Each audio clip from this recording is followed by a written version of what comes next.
Welcome to another episode of Where to Start. In this video, we'll be looking at 3D Mario games. We'll leave the 2D and 2.5D games for another time. The point of this video is to give you a few different options on where to start based on tastes and preferences, as well as consoles. Everyone likes different things after all. Not everyone owns every system either. And if you've already played one or more of these games, but want to see what the other games are like, then hopefully you'll get something out of this video too. Most games are made in such a way that you don't have to have played previous games of a series, and that's especially true with Mario games, so it's quite safe to jump into any game really. It's not like Super Mario has super deep storylines or anything like that. But there are differences between the games, of course. Each one has its own feel and specific gameplay mechanics, and some people might prefer one game over another.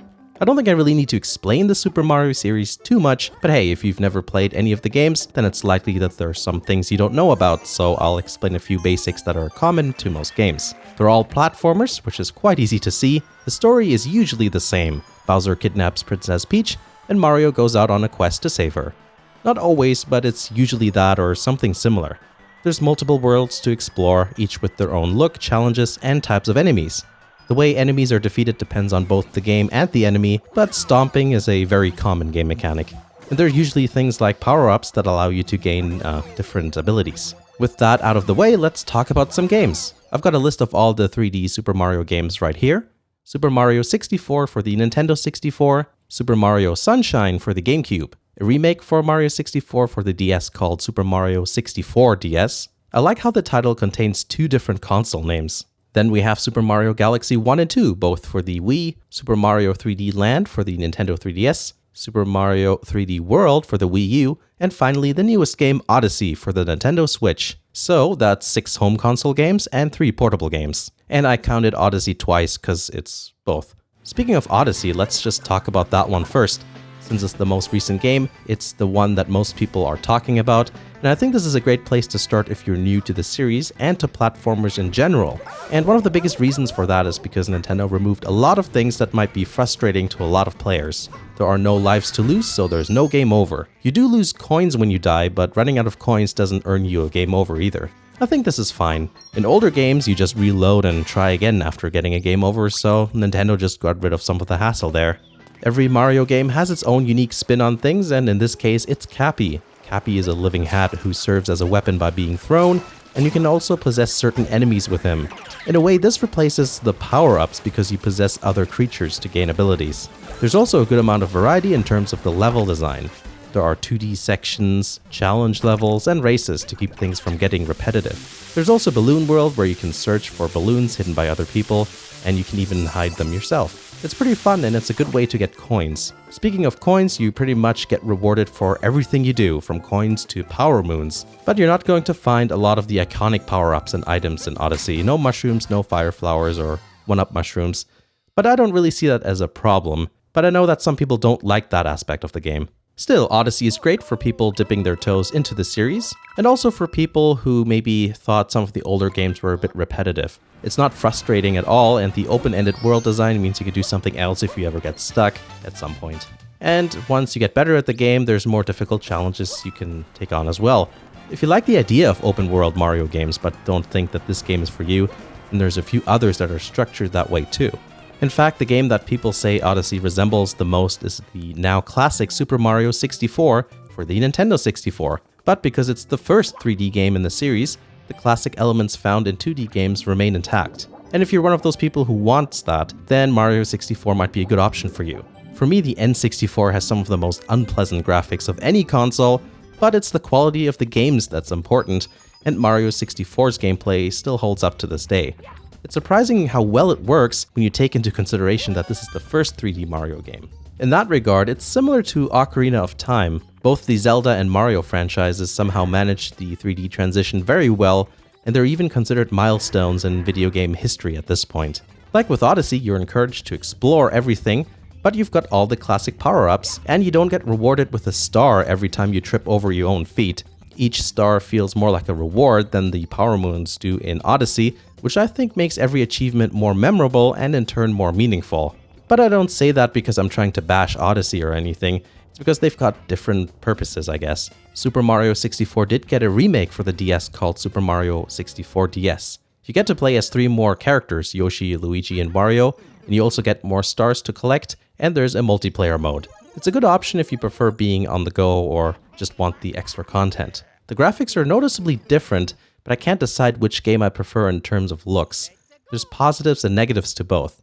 I think the characters and enemies look better on the DS, at least they're much closer to the designs of the current Mario games.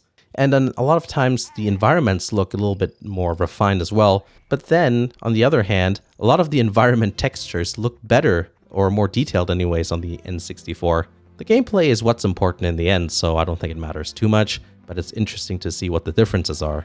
Another thing to take note of is that the DS doesn't have an analog stick, of course, so you have to either use the D-pad for 8-way control, which I think is fine, even though the original game had, complete 360 control. You can also use the DS's touchscreen, which is a bit of a clumsy ordeal in my opinion. If there's one Mario game that really forces you to think 3-dimensionally, it has to be Super Mario Galaxy for the Wii. Platforming in this game is on another level. Combine the level design with the well-done motion controls, and you've got a Mario game that isn't like any other. Well, except Galaxy 2, I guess, but I recommend the first one first. As far as I know, Galaxy is the first and only 3D Mario game at the moment to get a numbered sequel. What makes this game super fun is the world design. Things get literally turned upside down and you have to pay attention to gravity a lot. This is also the game where Rosalina gets introduced, and another cool detail is that there's even a bit of a storyline going on. At least more so than in other Mario games. This is such a unique game and it's definitely worth trying out whether you're new to the series or not. It's a bit hard to explain how the levels are, but I mean, you can see the video on the screen right there, so I think that pretty much shows everything you need to know. If you have a Nintendo Wii U and prefer the idea of a more linear 2D style experience, then check out Super Mario 3D World. Despite the seeming lack of some explorative elements, I love this game. The world design is very diverse. You get your classic power-ups and a few new ones like the cat bell, which allows you to climb up walls. If you like the challenge of collecting things, then this game does not disappoint. There's hundreds of stars and stamps hidden throughout, and some can only be obtained by completing challenges where you have to start over if you mess up once. At the same time, it's still accessible to more casual players. You don't need to collect everything. One thing that'll help both experienced and novice players is the ability to choose between a variety of characters, all with their own unique abilities.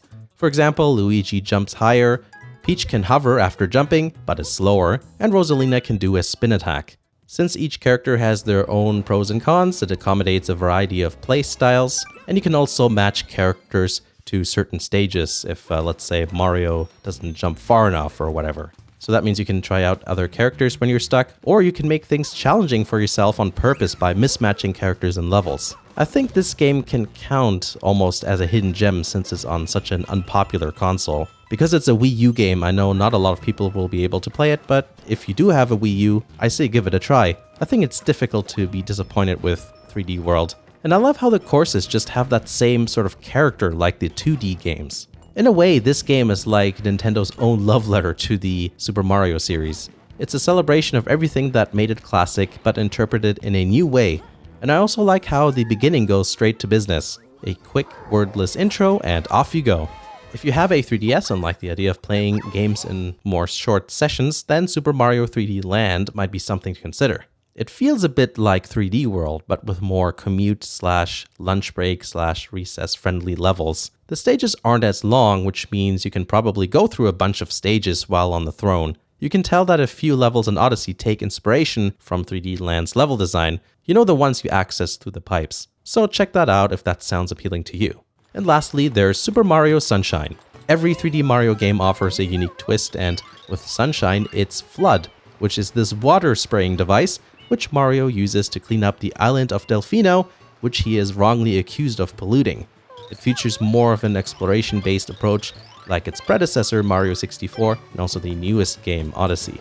I don't want to discourage someone to try out this game, but there are some things to keep in mind here. The controls can be a bit finicky at times. There's a lot of buttons to press in order to operate the sprayer, and something that can be tricky to get used to is the permanently inverted camera controls. Moving the camera up and down does the opposite of what you might expect, and for someone like me, I always have a tough time getting used to it. But once you do, there's a lot to like, and it's certainly one of the more unique Mario games. And there you have it, that's all the 3D Mario games. I'll just do a quick recap. If you have a Switch, then Super Mario Odyssey is a good place to start because Nintendo tried their best to remove frustrating gameplay. There's a good amount of variety of things to do, and you get rewarded for exploring every nook and cranny of the different worlds. Super Mario 64 is great for those who want a more traditional Mario experience but still want a game that allows you to explore. And a portable option would be the remake of Mario 64 DS, which adds a few things like more stars, 3 more characters to play, and even multiplayer.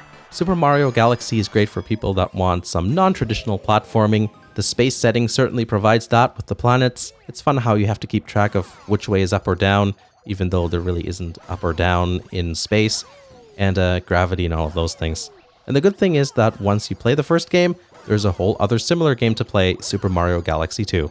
Super Mario 3D World is excellent for those who like the 2D games but want a similar experience just extended in 3D. It's also good for people who want a challenge when collecting things, because there's a lot to collect, and the freedom of being able to choose other characters provides a lot of replay value.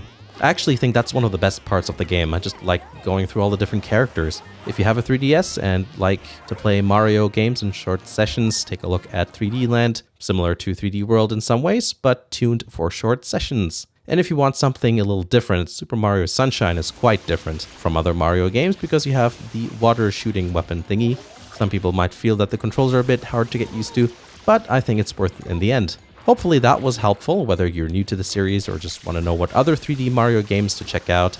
You know, with these where to start videos, sometimes I get criticized for basically mentioning all the games, but that's the point. Like, why should I be, hey, you should start with this game first? That doesn't even make any sense. That doesn't take into account, what other people's tastes are, what systems you have, or whatever. So if I just, briefly overview all of the different games, and tell you some important aspects of them, then you can make your own decision, and that's what's important. Like, make your own decision. Don't have other people tell you what to do. You're trying to please yourself here, not go with whatever some other dude on the internet is saying you should play. So hopefully I helped out in that regard. If you liked the video, make sure to press the like button. You can also subscribe to the channel if you aren't and want to keep up with what I'm up to. You can also help out the channel by taking a look at the Patreon page. More support means I get to show you more stuff, and you even get to see most videos before they're released here on YouTube. Thanks for watching, and I'll see you again in the next video.